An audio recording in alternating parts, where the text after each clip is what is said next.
অনুচ্ছেদ ৩৭০ কেন বাতিল? সংসদে খোলসা করলেন প্রধানমন্ত্রী নরেন্দ্র মোদী। এদিন সংসদে সংবিধান বিতর্কে অংশ নিয়ে একের পর এক ইস্যু তুলে ধরলেন প্রধানমন্ত্রী নরেন্দ্র মোদী। তিনি বলেন, ভারত বিশ্বের বৃহত্তম গণতন্ত্র, শুধু তাই নয়, ভারত গণতন্ত্রের জননী। Hi everyone, welcome back to my channel অঞ্জনার ব্যঞ্জনা। বন্ধুরা, তোমাদের সকলকে আমার এই ছোট্ট ইউটিউব চ্যানেলে স্বাগত জানাই। সংসদে সংবিধান বিতর্কে ভারতের গণতন্ত্রের গরিমা তুলে ধরলেন প্রধানমন্ত্রী নরেন্দ্র মোদী। সংসদে দুদিনের সংবিধান বিতর্কে শনিবার বক্তব্য রাখেন প্রধানমন্ত্রী। সেখানে তিনি বলেন, ভারত গণতন্ত্রের জননী। ভারতের অর্থনীতির বৃদ্ধির কথাও তুলে ধরেন নিজের বক্তব্যে। জম্মু ও কাশ্মীরে সংবিধানের ৩৭০ অনুচ্ছেদ বাতিলের কারণও এদিন ব্যাখ্যা করেন প্রধানমন্ত্রী। সংসদের শীতকালীন অধিবেশনে দুদিনের সংবিধান বিতর্ক গতকাল শুরু হয়। একাধিক সাংসদ বক্তব্য রাখেন। সেখানে বিজেপিকে তীব্র আক্রমণ করতে দেখা গিয়েছে বিরোধীদের। জবাব দিয়েছে বিজেপি ও তার শরিকরা। এদিন সংসদে সংবিধান বিতর্কে অংশ নিয়ে একের পর এক ইস্যু তুলে ধরেন প্রধানমন্ত্রী।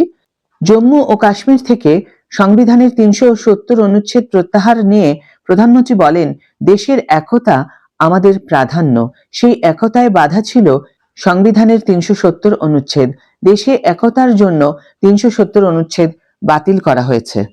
এদিন আয়ুষ্মান ভারতের প্রসঙ্গ তোলেন প্রধানমন্ত্রী।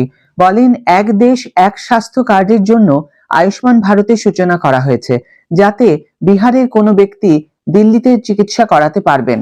নতুন শিক্ষানীতি নিয়ে প্রধানমন্ত্রী বলেন, নতুন শিক্ষানীতির ফলে এখন যে কোনো পড়ুয়া নিজের মাতৃভাষাতেই পিএইচডি করতে পারেন।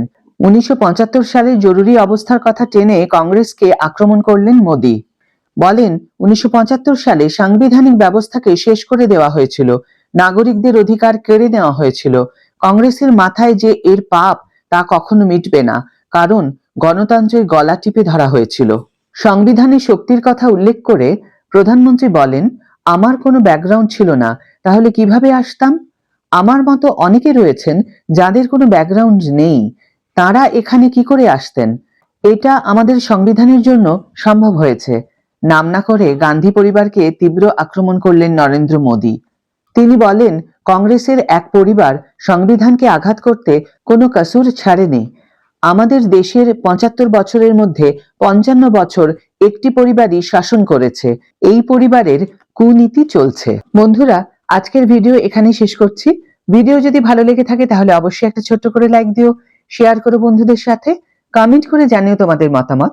যারা এখন আমার চ্যানেলটিকে সাবস্ক্রাইব করোনি, তারা অবশ্যই চ্যানেলটিকে সাবস্ক্রাইব করে আমার পাশে থেকো।